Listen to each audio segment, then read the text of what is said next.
o livro de Números ele pode ser dividido em 3 partes. A gente sempre coloca essa divisão. Primeiro, a primeira parte de Israel está no deserto, capítulo de 1 a 9, e ali as ordens das tribos no acampamento, os levitas são escolhidos para o serviço do tabernáculo. Antes não havia, né, essa forma de como lidar, porque não havia o tabernáculo. Agora os levitas estavam sendo instruídos e estava tendo a celebração da Páscoa no deserto. Quando Moisés chegava lá em Êxodo para Faraó e falava assim, olha, Deus pede para você liberar o meu povo para celebrar uma festa no deserto, que é a Páscoa. A Páscoa é essa primeira. Depois vem o Pentecostes, que é quando Moisés recebe a lei no Sinai, 50 dias depois, e depois é instituída a festa dos tabernáculos, também no livro de Êxodo, e Israel, no capítulo 10 ao 19, começa a ficar errante ali no deserto. Por quê? Os espias foram ver a terra, e só 2, Josué e Calebe, vieram com a informação de que eles acreditavam que era possível. Aí ali há um problema de murmuração e eles ficam 40 anos no deserto. Essa caminhada, que eles ficaram 40 anos entre o Egito e a Terra Prometida, ela é possível se fazer em 40 dias. Mas por conta da desobediência, eles levaram 40 anos para que uma geração inteira morresse. E depois, do versículo 20 ao 36, do livro de Números, é de Cades Barneia até o acampamento de Moabe. Esse aí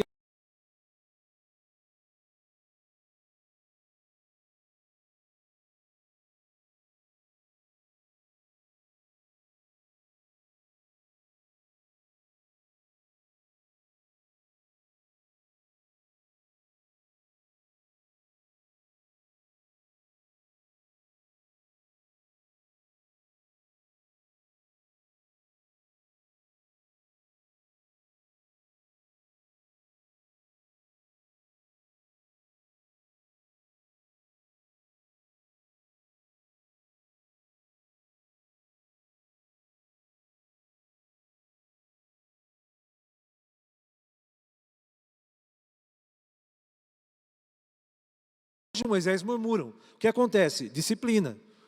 Miriam fica leprosa por conta dessa situação, né? E assim vai, né? Capítulo 13, os espias vão olhar a terra. O que acontece? 10 desistem, 10 vêm com murmuração e só 2 dizem que é possível. Então, Deus dá uma punição, Deus pune os medrosos e 40 anos no deserto. Depois, Números 14, reação ao relato da terra prometida. Tiveram medo e as pessoas preferiram morrer no Egito. E Deus só salva Josué e Calebe dessa geração.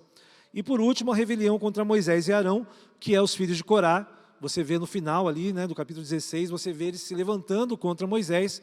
E depois mais 14 mil pessoas morrem ali no deserto, os rebeldes são mortos. Então Números vai falando acerca dessas histórias de murmuração. Qual que é o propósito do livro de Números? É narrar a saga do povo de Deus em busca da terra prometida e as consequências terríveis geradas pela murmuração e falta de fé no Deus da promessa. Afinal, Deus tinha prometido para Abraão que ele daria Canaã para o povo, e o povo murmurou no deserto e teve que uma geração inteira morrer no deserto. Versículo-chave, a gente pode escolher aí Números 9, 23. Conforme a ordem do Senhor acampavam e conforme a ordem do Senhor partiam. Nesse meio tempo, cumpriam as suas responsabilidades para com o Senhor, de acordo com as suas ordens anunciadas a Moisés. E esse para e movimenta levou 40 anos no deserto, né? Estamos indo agora para a teologia do livro de Números. O que o livro de Números nos ensina sobre as questões de Deus, da teologia segundo o Velho Testamento? As doutrinas que são ensinadas em Números são, primeiro, capítulo 1 ao 10, que a palavra de Deus sustenta o seu povo, o maná e todas as provisões de Deus no deserto. Alerta sobre o pecado da apostasia. Esse fato da murmuração e eles não desejarem cumprir a promessa de Deus na verdade, uma espécie de apostasia. Aquele povo desistiu da promessa. Quem desiste da promessa na caminhada da fé é um apóstata. Então, também se fala da apostasia. Eles conheciam a Deus, mas em alguns momentos recusaram fazer a sua vontade. Rejeitaram a vontade de Deus. Os apóstatas não foram perdoados. O livro de Números, se você for ler, você vê que o povo vai sendo morto. 14 mil, aí aqui vem mais pragas e assim por diante. Cada vez que os apóstolos, os apóstatas, né, não eram perdoados, acontecia uma tragédia. Os rebeldes não entraram na terra prometida. um povo incrédulo e murmurador. Né? Continuando sobre a teologia ainda, pode passar o slide, Números proporciona uma análise do pecado terrível da apostasia. Uma geração inteira deixou de entrar em Canaã por causa do pecado. A essência da apostasia é a rejeição da aliança de Deus. Então esse povo que saiu do Egito, que foi criado, tinha uma mentalidade de escravo. E eles não quiseram tomar posse daquela terra, eles preferiram voltar para a escravidão. E Deus mesmo, nessa situação, ele ainda confirma a sua promessa a Abraão, porque a outra geração, ela conquista a terra através de Josué.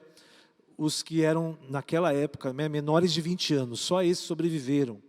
O enfoque do livro de Números é o sacerdócio, porque o tabernáculo foi estabelecido, e com o objetivo de ensinar o povo sobre a santidade e misericórdia. O que Números nos traz em relação a Cristo? Todos os livros, esse curso ele mostra onde Jesus aparece nos livros, mesmo do Velho Testamento, como esse livro do Pentateuco. Né? Primeiro, Cristo, lá em Hebreus, ele é colocado como o nosso único e supremo sumo sacerdote. A figura do sacerdote surge nessa época e ela já aponta que um dia Jesus seria o nosso sumo sacerdote, como foi Arão. Os sacrifícios do tabernáculo também tipificavam Cristo. Tudo que acontecia, porque o tabernáculo é a presença de Deus na terra. E Jesus é Deus encarnado entre nós. Então o tabernáculo representa um tipo de Cristo. Por isso a festa do tabernáculo corresponde à segunda vinda de Cristo. Então é assim, a Páscoa do judeu, a comemoração da saída do Egito, ela é reconhecida no cristianismo com a morte de Cristo e a paixão na Páscoa. O Pentecostes, que é a festa de Pentecostes, é reconhecida com a descida do Espírito Santo 50 dias depois da morte de Cristo. E nós estamos aguardando a festa do tabernáculo, que é o dia que Jesus vai voltar. Essa é a ideia da tipologia das festas, dessas três principais festas. A festa do tabernáculo também a festa de Pentecostes também é chamada festa de 7 semanas. A serpente de bronze, que foi construída para salvar o povo que estava morrendo de uma peste, Moisés pede para que uma serpente de bronze fosse construída, e ela é erguida e levantada. Quem olhasse para a serpente era curado. Isso também tipifica Cristo quando foi levantado na cruz. Aqueles que olham para a cruz, que Jesus foi levantado no madeiro, também têm a salvação. E a rocha ferida por Moisés também representa os ferimentos que nós fizemos em Cristo, quando somos também pecadores. Então, Números, para concluir, o livro de Números, a cristologia apresenta Jesus como aquele que foi levantado. Quando você lê o livro de Números, você tem que lembrar, olha, está lembrando que Jesus um dia iria ser crucificado. Quando você lê o livro de Números, todos que olham para a cruz e reconhecem que Cristo é o Filho de Deus são redimidos. Olha o que o próprio Jesus falou em João, capítulo 12, versículos 32 e 33. E eu, quando for levantado da terra, atrairei todos a mim mesmo. Isto dizia, significando o gênero da morte que estava para morrer. Palavras de Jesus. Jesus apontando para Números, assim como aquela serpente de bronze foi levantada, um dia eu serei levantado e atrairei todos para mim. Maravilhoso entender essa verdade em Números. Vamos agora para Deuteronômio, o segundo livro da aula de hoje. Também da mesma forma, o nome Deuteronômio em hebraico é Devarim, porque significa estas são as palavras. Ou seja, a primeira frase do versículo de Deuteronômio dá o nome para o livro no hebraico, Devarim. E que significa Deuteronômio, na versão grega, significa a segunda lei.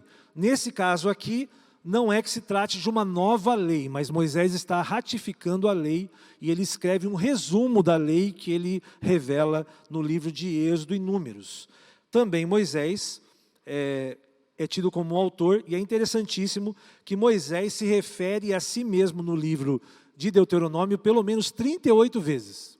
Então ele diz assim, esta lei escreveu a Moisés e deu aos sacerdotes, filhos de Levi, que levavam a arca da aliança do Senhor e a todos os anciãos de Israel. Então o próprio livro de Deuteronômio, no seu texto, no capítulo 31, versículo 9, como 38 vezes escreve-se, Moisés escreve isso, Moisés disse isso. Então o próprio livro ratifica também como Jesus Jesus disse sobre a autoria a Moisés, lá em Mateus 19:8. Disse-lhes ele: Moisés, por causa da dureza dos vossos corações, vos permitiu repudiar as vossas mulheres. Mas ao princípio não foi assim.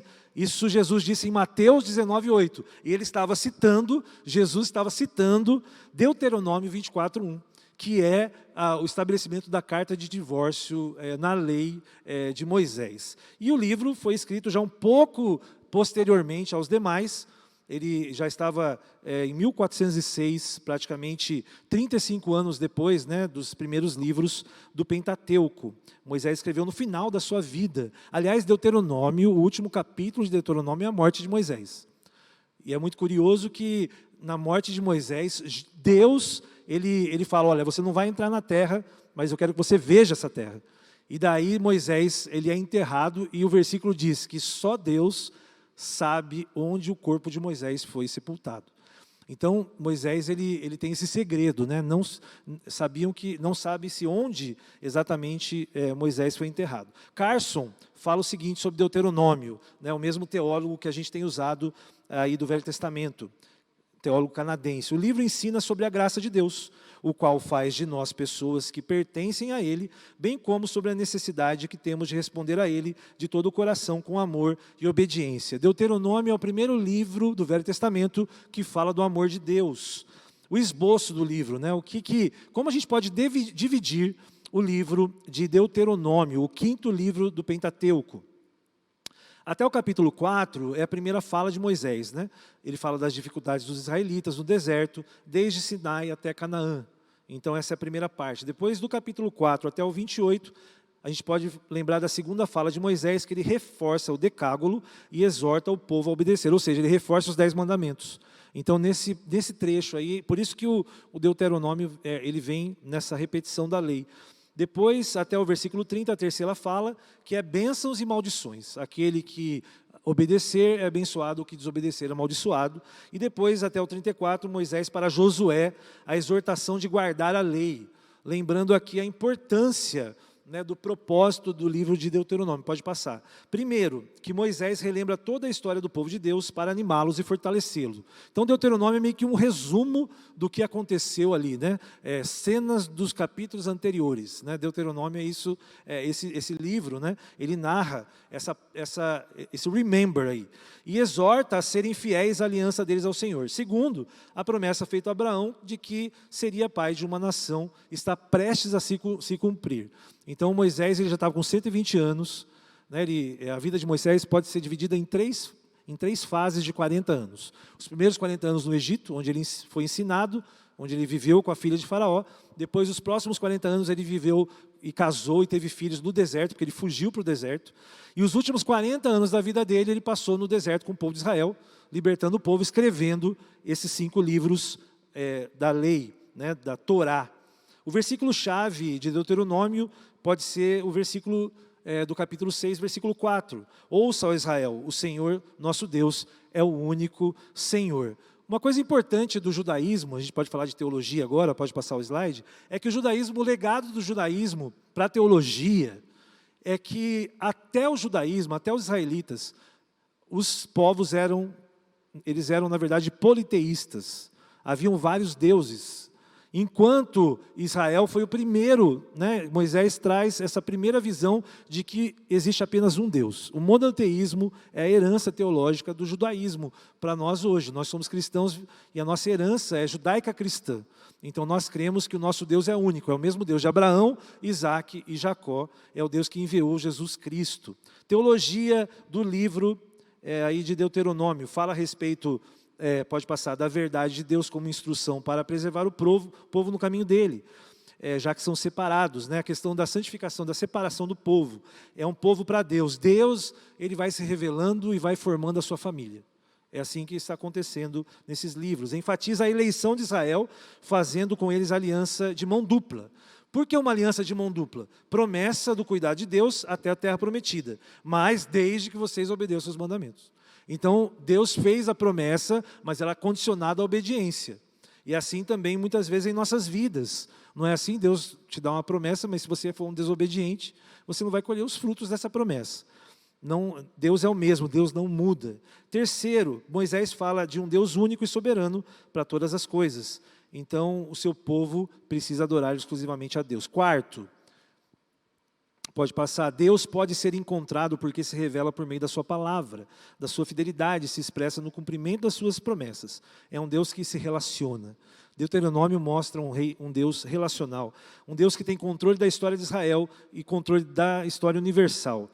E também controle sobre os poderes da natureza. Deus abre a terra, Deus coloca a coluna de fogo à noite, Deus domina sobre a sua criação. E na cosmovisão da época, os deuses de Canaã seriam responsáveis pela estação do ano, por exemplo. E só que Deus ele não deixava o povo passar calor ou não deixava o povo passar frio. Quem controla as estações é Deus. Amém? Essa é a ideia. O que a gente pode ainda falar um pouquinho, é uma curiosidade sobre o livro de Deuteronômio, que nós estamos fechando, não a aula, temos mais o livro de Josué, a última parte, mas nós estamos fechando o Pentateuco. Deuteronômio é o último livro do Pentateuco. A escritura judaica, que é o nosso Velho Testamento, eu não sei se você sabia disso, mas é denominado Tanakh. Muita gente confunde o Tanakh com o Talmud. O Talmud ele é, na verdade, uma exegese judaica da Tanakh. Tanakh é o Velho Testamento, são os livros do Velho Testamento para o judeu. A gente chama na teologia, a gente chama também aqui de um acrônimo, Tá, de Torá, o T de Torá, Neveim, que é o N, N-A, e depois o Ketuvim. Essas são as 3 divisões da Bíblia hebraica. Ensinamentos, Torá. Então, quando você ouvir o nome Torá, são 5 livros escritos por Moisés, e eles querem dizer ensinamentos. Quando você ouvir Neviim, são os profetas, que nós temos profetas maiores, profetas menores. Mas para o judeu, o nome é Neviim. E depois vem os escritos, que vem os livros poéticos, e vem a sequência, que para eles é o Ketuvim. Então a Bíblia hebraica é um pouco diferente, e no início, e é o início da transição também, da tradição oral, porque até Moisés, meus irmãos, tudo era falado de pai para filho, não tinha nada escrito. Moisés é a primeira pessoa que, através do Espírito Santo, Deus resolve falar a língua dos homens. Deus passa 5 livros escritos em hebraico e aramaico, um legado passado em mãos para Josué, o discípulo dele. Então, Josué foi a primeira pessoa que recebeu uma Bíblia. Quando você dá uma Bíblia de presente, a primeira Bíblia, 5 livros, a Torá foi dada para Josué. Cristologia do livro de Deuteronômio. Levantarei do meio dos seus irmãos um profeta como você, porém minhas palavras na sua boca e lhes dirá tudo o que vos lhe ordenar. Quem disse essa frase em Deuteronômio 18:18 foi o próprio Moisés. Aqui a gente crê que é a primeira profecia messiânica da Bíblia, que alguém fala diretamente sobre Jesus, é o próprio Moisés. Ele fala, um dia Deus vai levantar dos nossos irmãos um profeta como eu.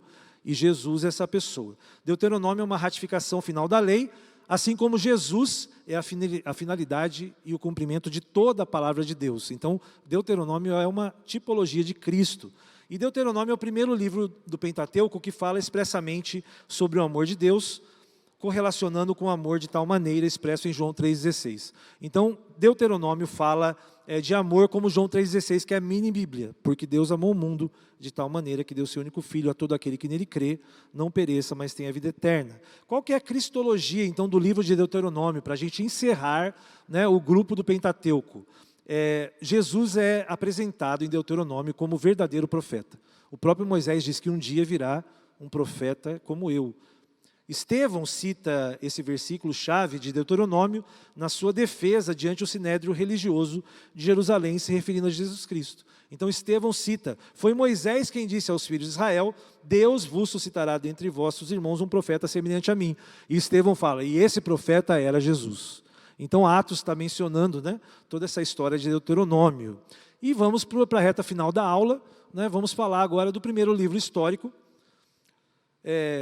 Josué, ele inaugura, então, a sequência de livros históricos, que é a divisão do Velho Testamento, Pentateuco, livros históricos, livros poéticos, profetas maiores e profetas menores. É assim que é a divisão do Velho Testamento.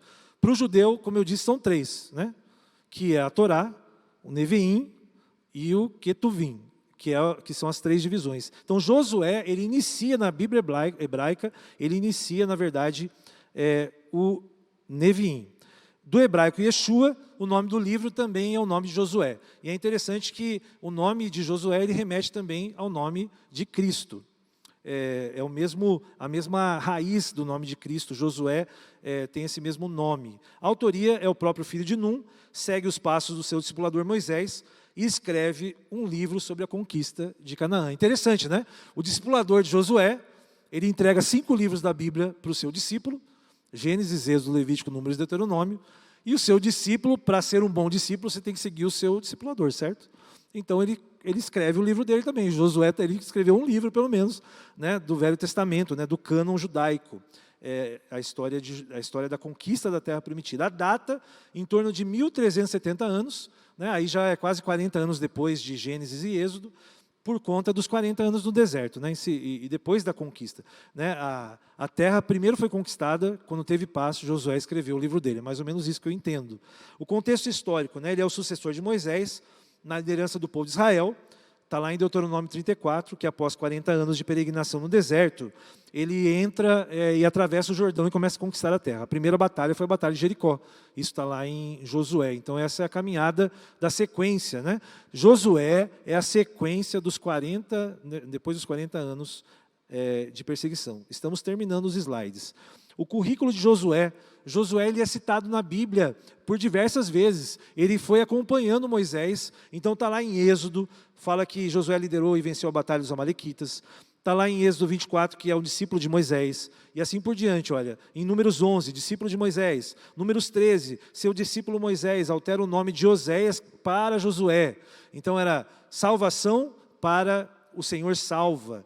Então Josué vai sendo mencionado no livro de Números, Deuteronômio. José assumiu novamente a responsabilidade espiritual de Moisés.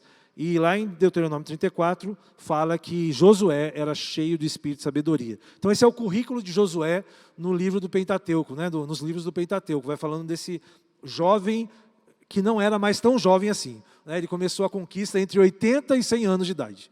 Josué já estava mais velho aí, né? O esboço de Josué, uma introdução até o capítulo 18, a entrada na terra, depois a conquista da terra entre o capítulo 6 e o 12, depois tem a distribuição da terra entre o capítulo 13 e o 21, e por fim, a organização da terra de Canaã. Essa é a ideia, o propósito então de Josué. Qual o propósito deste livro? Meu irmão, minha irmã, o objetivo do livro é narrar a liderança de Josué na conquista da terra prometida mediante muitas batalhas. Uma delas mais conhecida, Jericó, tem a batalha de Ai, tem várias batalhas que acontecem, e depois quando o território foi dividido entre as tribos, as 12 tribos de Israel. O versículo-chave, acho que todos concordam, Josué 1:8, é o versículo-chave do livro. Não deixe de falar das palavras deste livro da lei e de meditar nelas de dia e de noite, para que você cumpra fielmente tudo o que nele está escrito. Só então os seus caminhos prosperarão e você será bem-sucedido. Esse é um versículo muito utilizado, Josué 1:8, para que se a gente meditar e seguir a palavra de Deus, nós seremos bem-sucedidos. Qual que é a teologia de Josué? Vamos falar um pouquinho do que Josué, ele, como eu disse, inicia o conjunto de livros chamado Neviim, que são os profetas, apesar de ser um livro narrativo. Então, nós consideramos um livro histórico, mas ele está no cânon dos profetas, né? Ali no livro histórico dos judeus. Inclusive, nós temos 39 livros no Velho Testamento, só que nos judeus são só 24. Por quê? Os 12 profetas menores é considerado só um livro. Uma curiosidade aí de Josué, né, do livro hebraico. Né? Os 12 profetas é contado como um livro só. Imagina uma coleção, né? Então são 12 profetas. Oséias é um livro só.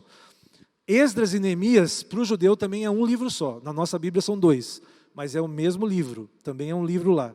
E 1 Reis, 2 Reis, segundo livro de Reis, 1 Crônicas, 2 Crônicas, todos eles é um livro só. É Crônicas, Reis. Então, a Bíblia, se você for fazer o resumo dos livros judaicos, são 24, diferente dos nossos 39, mas são os mesmos livros, irmãos. Tem exatamente 39 livros, mas eles são organizados em 24 volumes. A terra é a dádiva de Deus, cumprimento da promessa, fidelidade de Deus em manter a sua aliança. Essa é a teologia do livro de Josué. Passando para o terceiro ponto. Também mostra a fidelidade de Deus, porque ele puniu os infiéis, mas os fiéis conquistaram a terra. O povo deve responder em obediência à lei do Senhor. E a teologia de guerra: os habitantes da terra prometida são combatidos e exterminados. As histórias de Josué são histórias assim sangrentas, né, de várias situações que mostram que o nosso Deus é um Senhor da batalha. Estamos bem no finalzinho agora da aula. Vamos ver o que Josué nos apresenta com a figura de Jesus. Primeiro, Josué é um símbolo de Cristo, até porque o seu nome também significa que Jeová salva, né? Que a salvação vem de Deus. É a mesma origem do nome de Jesus. Segundo, Josué tem um encontro com o príncipe do exército do Senhor, no capítulo 5, versículo 13 e 14, e os teólogos dizem que esse príncipe do exército do Senhor é o próprio Jesus Cristo, né? Então Josué tem um encontro com Jesus antes de conquistar a terra prometida. Assim como Moisés teve um encontro na sarça ardente, e Deus falou: Moisés, tira as sandálias porque esse local é santo. Quando Josué chega nesse príncipe do exército, ele pergunta: você é do nosso lado ou você é do lado dos nossos inimigos? Ele falou assim: olha, nenhum nem outro, eu sou o príncipe do exército de Deus. E ali Josué recebe a mesma frase: tira as sandálias dos pés, porque onde você está é santo. Então, da mesma forma que o discipulador de Josué viveu essa experiência da presença de Deus, Josué viveu com Jesus. Isso é maravilhoso. Eu acho maravilhoso entender isso. Há 3.400 anos atrás, Josué tendo um encontro com Jesus. Maravilhoso. E para encerrar a aula de hoje, o livro de Josué, então, apresenta Jesus Cristo como nosso príncipe, o príncipe da nossa salvação. Não é maravilhoso? Quando você lê o livro de Josué, lembre-se que existe um príncipe, lembre-se que existe alguém que nos salvou. E lá em Atos 5,31, Pedro fala exatamente isso. Eu vou terminar com esse texto. Deus, porém, com a sua destra, o exaltou a príncipe e salvador, a fim de conhecer a Israel o arrependimento e a remissão dos pecados. Então, Jesus foi exaltado como príncipe e salvador. Essa mensagem de Atos revela o que nós estamos estudando. Então, essa é o 6º livro que a gente estuda, né? E eu espero que você já esteja começando a estar com eles na mente. Então, dá para a gente falar de cor aqui, o pessoal que está aqui presente, né? Gênesis, Êxodo, Levítico, Números, Deuteronômio e Josué. Quem sabe, né? No final do curso, a gente está falando o Velho Testamento inteiro de cor, que não é fácil, né? A não ser que a gente tenha a musiquinha ali. Então, Deus abençoe. Meus irmãos, desculpe o atraso, mas nós estamos aqui, né, aprendendo a fazer essa aula online, para que todos tenham acesso. Que Deus abençoe a vida de vocês. Um bom final de semana. Vou fazer uma oração para que o príncipe da nossa salvação esteja abençoando a sua vida, a sua casa. E eu queria reforçar para você, meu irmão e minha irmã, a importância do e-book que você vai receber no grupo de bibliologia. E existe uma leitura diária que você precisa fazer, que começa hoje. Hoje eu vou postar ali, você vai fazer uma leitura diária, vai refletir dia a dia com o texto também desses livros que nós estamos comentando. Faça a leitura diária, medite, porque Josué fala: se você meditar, se você, né, não se desviar nem para a esquerda nem para a direita, você será bem sucedido. Senhor, em nome de Jesus, nós pedimos que o Senhor nos dê amor, carinho, prazer na Tua palavra. Assim como Josué recebeu de Moisés a palavra de Deus em mãos, nós queremos nesta noite receber a Tua palavra no nosso coração, para a gente não pecar contra Ti, porque a gente peca porque não conhece a palavra de Deus. E nós pedimos também que essa meditação, dia e noite, como Josué mesmo disse no seu livro, é o caminho do ser bem-sucedido, que nós possamos dedicar pelo menos alguns minutos diários em meditar e ler a palavra de Deus, para que sejamos todos, em nome de Jesus, bem-sucedidos. Amém. Até a próxima quinta, na próxima aula do curso.